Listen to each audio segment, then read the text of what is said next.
জয়পুর থেকে চলে গেলাম 100 কিলোমিটার আরেকটি রাস্তায়। সেখানে খাটু শ্যামজির মন্দির। বারবারিক যখন ভগবান শ্রীকৃষ্ণের কাছে নিজের মাথা দিয়ে দিয়েছিলেন, তখন ভগবান শ্রীকৃষ্ণ বলেছিল, তুমি পৃথিবীতে আমার নামে পরিচিত হবে।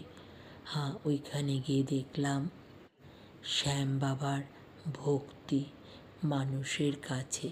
ভিড়ময় চলে গেলাম ওই দিকেই শ্যাম বাবার কাছে।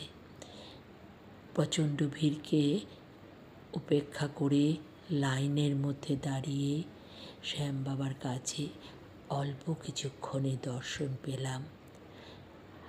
শ্যাম বাবাকে ওইটাই বললাম, যারা হেরে যায় তারা তোমার কাছে আসে।